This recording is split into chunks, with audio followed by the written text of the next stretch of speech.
Bismillah. Assalamualaikum warahmatullahi wabarakatuh.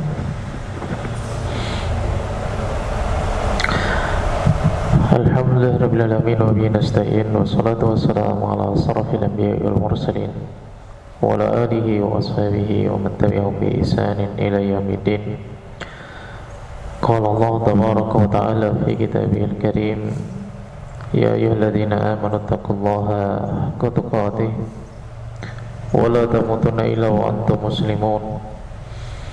Wa qala jalla fi ula, ya ayyuhan nasu taqu rabbakum alladzi khalaqakum min nafsin wahidah wa khalaqa minha zawjaha wa batha minhuma rijalan katsiran wa nisaa'a wattaqullaha alladzi tasaaluna bihi wal arham innallaha kana 'alaykum raqiba.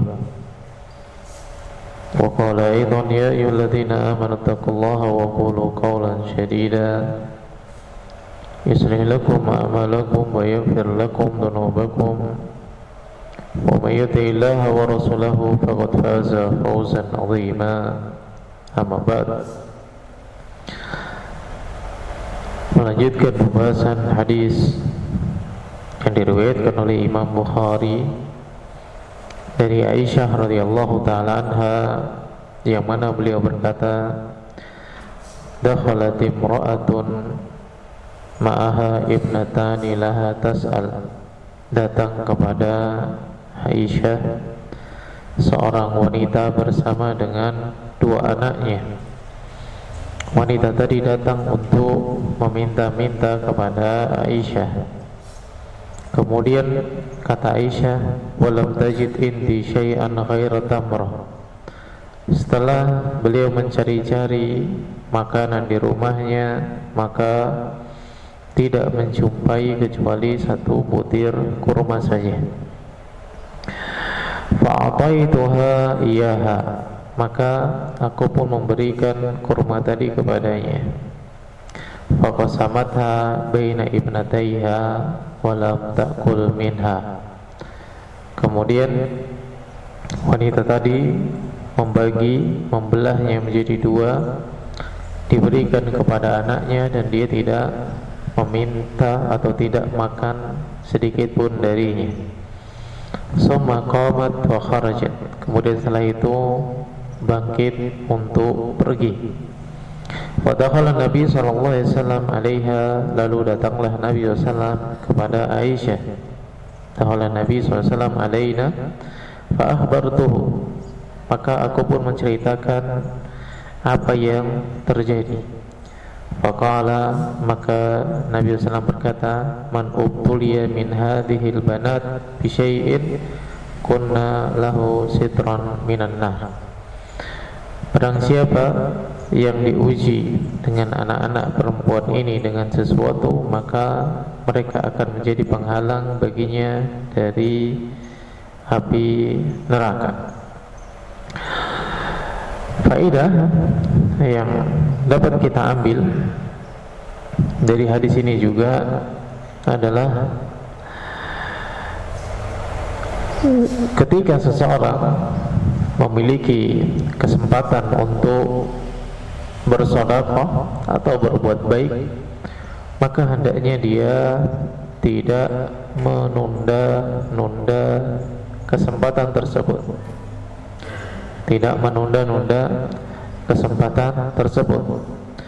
Karena ketika dia menunda atau menahan apa yang dia miliki untuk bersedekah atau untuk membantu orang lain, maka kesempatan tersebut akan pergi berlalu darinya dan dia tidak pernah tahu kapan kesempatan tadi akan datang kembali.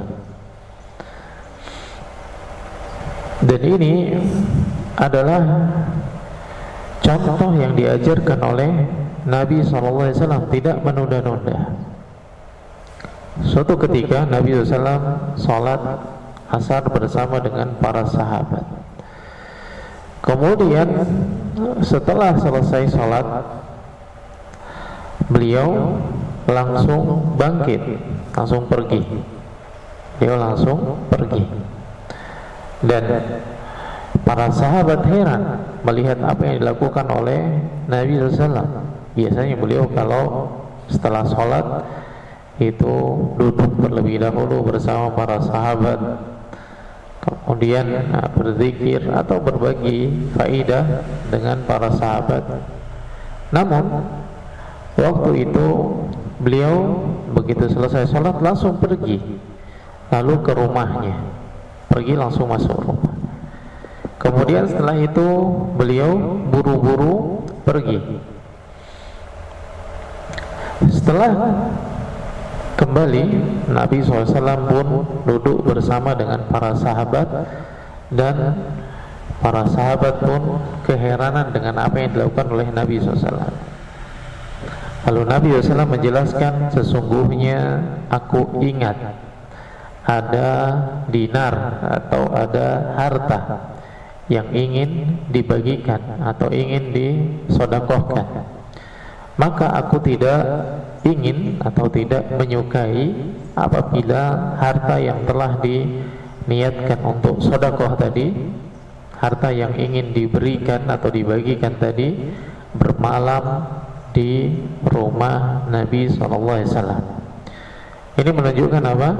Beliau bersegera ketika ada kesempatan untuk berbagi, ada kesempatan untuk bersedekah, maka beliau bersegera untuk melakukannya, tidak menunda-nunda. Hal ini termasuk juga di dalamnya tidak menghitung-hitung apa yang telah diberikan. Aisyah radhiyallahu taala dalam hadis ini tidak menjumpai makanan kecuali satu butir kurma, maka langsung diberikan tanpa berpikir panjang, tidak menunda-nunda dan juga tidak menghitung-hitungnya. Wah, aku punya hanya segini, kalau aku kasih aku punya apa. Hal ini sebagaimana hadis yang diriwayatkan oleh Imam Bukhari dan juga Imam Muslim dari Asma binti Abu Bakar radhiyallahu taala anha. Hadis dari saudari Aisyah, dari saudaranya atau dari saudarinya Aisyah, Asma binti Abu Bakar. Asma bercerita, qala li Rasul sallallahu alaihi wasallam, Nabi sallallahu alaihi wasallam pernah berkata kepadaku. Kata Asma, Nabi sallallahu alaihi wasallam bersabda, anfiki wala tuhsi, berinfaklah, wala tuhsi, dan jangan kamu menghitung-hitung apa yang kamu berikan. Kenapa? Fatuhsiyallahu alaih, maka Allah subhanahu wa ta'ala pun nanti akan hitung-hitungan terhadap dirimu. Wala tu'i, dan jangan kamu menahan-nahan untuk bersedekah. Fayu'allahu alaih, maka Allah subhanahu wa ta'ala pun juga akan menahan rizkinya padamu. Hadis ini diriwayatkan oleh Imam Bukhari dan juga Imam Muslim. Nabi SAW memberikan wasiat kepada Asma, kalau ingin bersedekah jangan hitung-hitungan. Kenapa? Karena Allah subhanahu wa ta'ala nanti akan menghitung-hitung rizkinya untukmu. Kalau kita ringan di dalam bersedekah, mudah, royal di dalam membantu orang lain, maka Allah subhanahu wa ta'ala pun juga akan memberikan rizkinya tanpa menghitung-hitung kepada hamba-hambanya. Apakah ada hamba-hamba yang Allah subhanahu wa ta'ala hitung-hitung rizkinya? Jawabannya ada. Apakah ada hamba yang Allah Subhanahu wa ta'ala tidak hitung-hitung rizkinya? Jawabannya ada juga. Allah Subhanahu wa ta'ala menyebutkan di dalam Al-Quran kisah dari Maryam ketika Zakaria datang ke tempat ibadahnya Maryam. Dia menjumpai di sana ada makanan, ada rizki yang membuat Zakaria kagum. Lalu Zakaria bertanya kepada Maryam, "Anna laki hadza?" Kamu dapatkan dari mana rizki atau makanan ini? Kemudian Maryam pun menjawab, "Huwa min indillah." Dia datangnya dari Allah Subhanahu wa ta'ala. Lalu beliau melanjutkan sebagaimana yang Allah ceritakan, "Innallaha yarzuqu man yasha'u bighairi hisab." Sesungguhnya Allah Subhanahu wa ta'ala memberikan rizki kepada orang-orang yang Allah kehendaki, rizki yang tanpa ada batasnya, tak terhitung jumlahnya. Ini menunjukkan ada orang yang Allah Subhanahu wa ta'ala lapangkan rizkinya, dan Allah Subhanahu wa ta'ala berikan kadar tertentu rizkinya. Atau kalau dalam bahasa kita, ada yang Allah Subhanahu wa ta'ala berikan karunia rizki yang sangat banyak, ada yang Allah Subhanahu wa ta'ala berikan karunia rizki hanya sesuai dengan jatah yang Allah Subhanahu wa ta'ala tetapkan baginya. Karena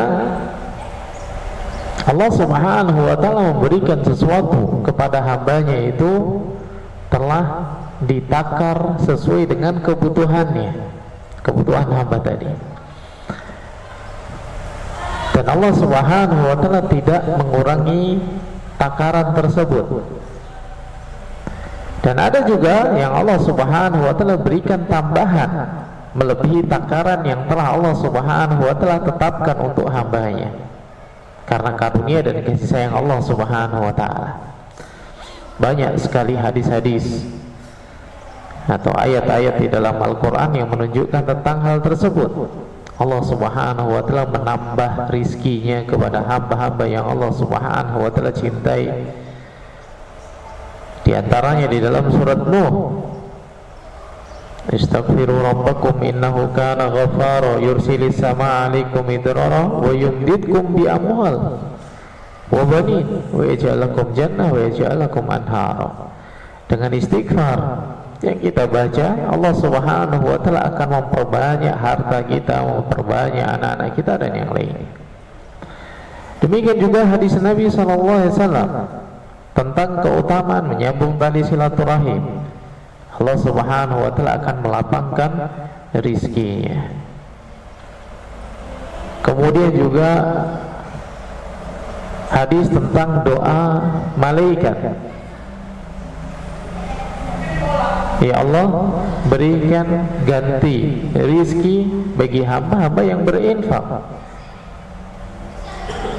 Dan orang-orang yang enggan berinfak, berikan kehilangan dari hartanya atau kerugian dari hartanya. Nah, dari hadis-hadis tersebut, dan Allah Subhanahu wa ta'ala juga menyebutkan dalam ayat yang lain, "La in syakartum la azidannakum," kalau kalian bersyukur kami akan tambah.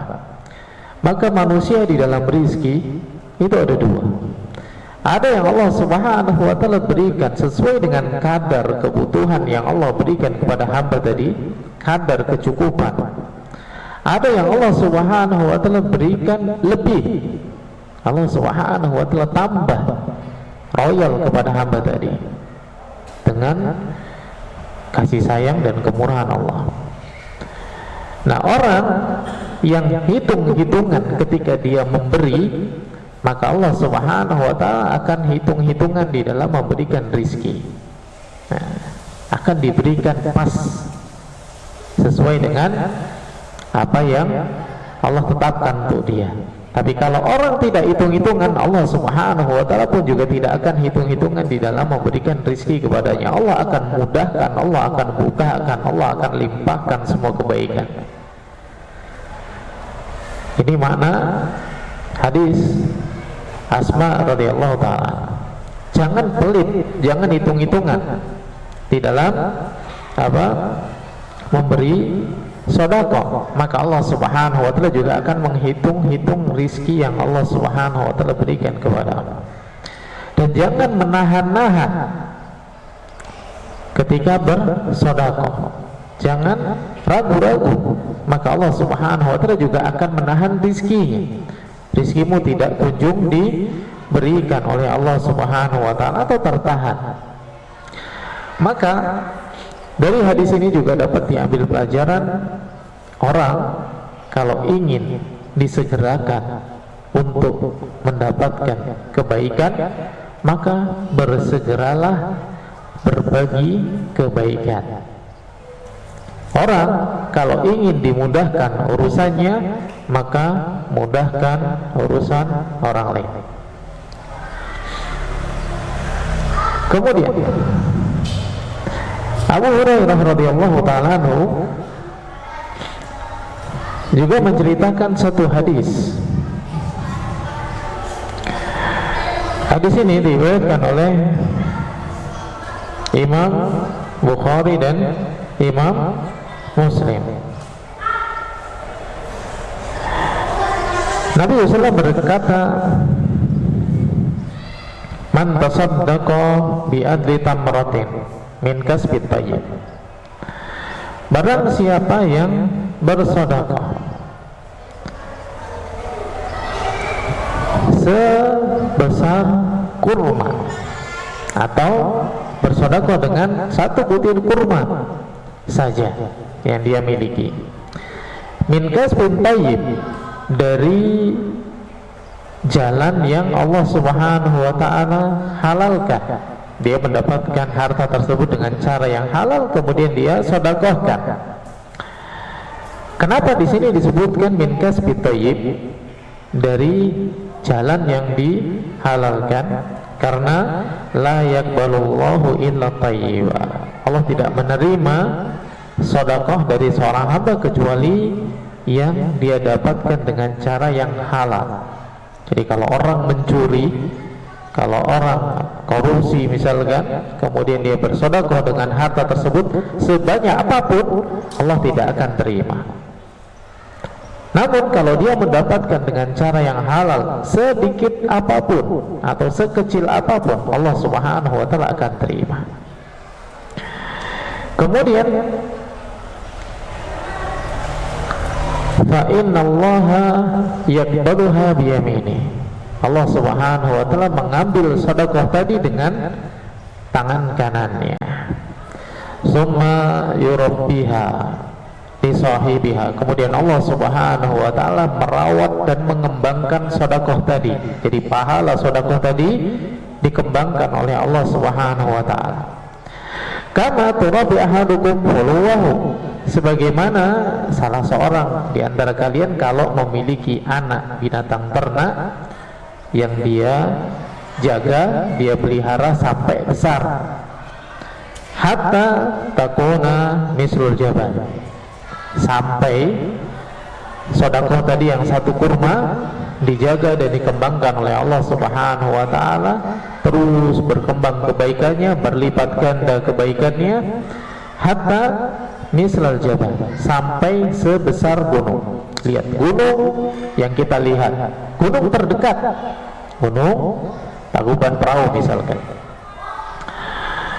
itu kalau seandainya dia tersusun dari kurma, kira-kira berapa banyak kurma yang menyusun gunung tadi?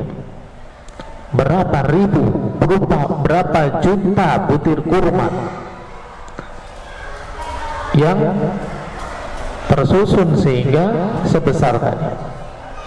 Maka gambarannya adalah satu kebaikan ini Allah Subhanahu wa ta'ala akan lipat gandakan, bahkan sampai batas yang hanya Allah Subhanahu wa ta'ala mengetahuinya. maka jangan meremehkan kebaikan sekecil apapun. Jangan menunda-nunda kebaikan ketika ada kesempatan berbuat baik datang. Anak-anak yang di depan, yang di depan, udah wudu belum? Udah wudu? Udah, duduk di dalam, masuk. Kalau di luar ngobrol, duduk di dalam, masuk. Udah wudu belum? Udah kan? Duduk di dalam.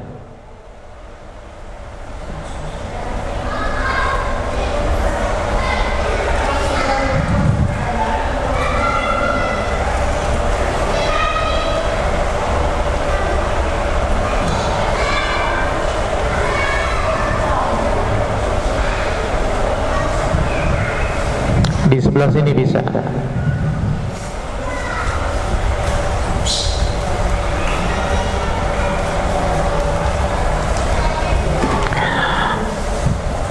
Nabi SAW mengabarkan bahwasanya orang yang bersedekah itu tidak akan pernah rugi, gak akan pernah rugi.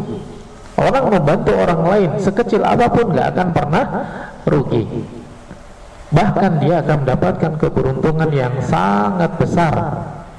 Nabi mengatakan, mana qasad min malin sedekah, harta seorang itu enggak berkurang ketika dia bersedekah, justru akan semakin bertambah. Sebagaimana yang disebutkan oleh sahabat Abu Hurairah radhiyallahu taala dari Nabi SAW dalam hadis yang diriwayatkan oleh Imam Bukhari dan Muslim. Satu kurma dia sedekahkan, maka Allah Subhanahu wa ta'ala akan ambil sedekah tadi, Allah kembangkan pahalanya hatta misal jabal, sampai apa? Sebesar gunung. Dan di dalam Al-Quran juga disebutkan permisalan orang yang berinfak di jalan Allah Subhanahu wa ta'ala kamasali habba, seperti satu benih, satu biji, ambatat sab'a sanabil, menumbuhkan 7 tunas, fi kulli sumbulatin mi'atu habbah, dalam setiap tunas itu ada 100 benih atau 100 biji. Kemudian Allah mengatakan, wallahu yudha'ifu liman yasha, Allah melipat gandakan dalam batasan yang bahkan kita tidak ketahui bagi hamba-hambanya yang Allah Subhanahu wa ta'ala kehendaki.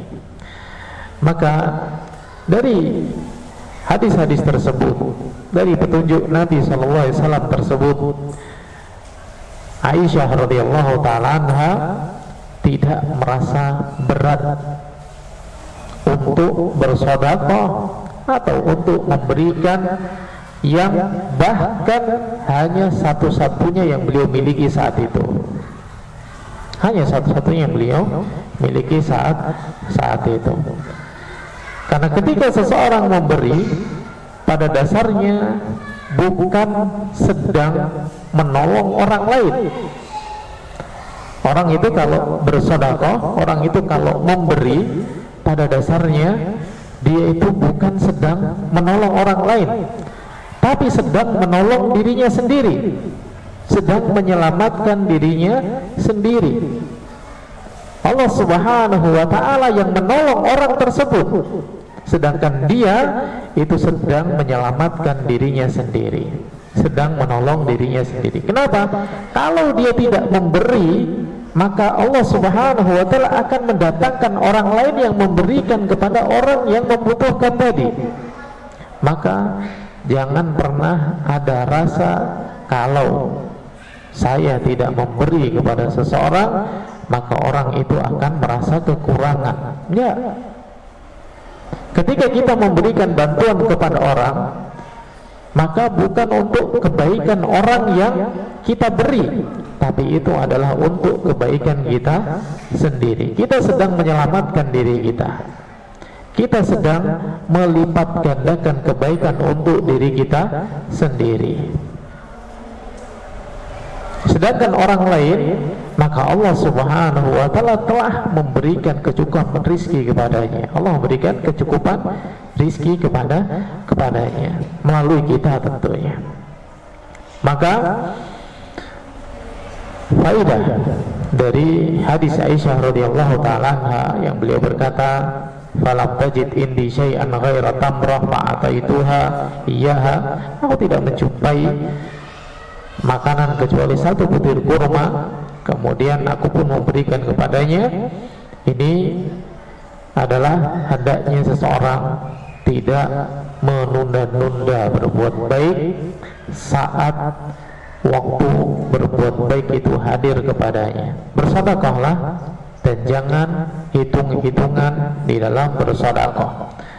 Bersedekahlah dan jangan menahan-nahan dari bersedekah. Karena kalau kita hitung-hitungan, Allah Subhanahu wa taala juga akan hitung-hitungan terhadap rezeki kita. Kalau kita menahan, maka Allah Subhanahu wa taala juga akan menahan pahala kebaikannya kepada kita semua. Allah Ta'ala a'lam. Barakallahu fikum. Ini beberapa faedah yang dapat diambil pada kesempatan pagi hari ini, dan insyaallah nanti kita akan bacakan pelajaran yang lainnya atau faedah yang lainnya masih dari hadis Aisyah radhiyallahu ta'ala yang diriwayatkan oleh Imam Bukhari tentang datangnya seorang wanita bersama dua anaknya meminta-minta kepada Aisyah radhiyallahu ta'ala anha. Allah ta'ala alam. Barakallahu fikum. Subhanakallahumma wa bihamdika asyhadu an la ilaha illa anta astaghfiruka wa atubu ilaik. Assalamualaikum warahmatullahi wabarakatuh.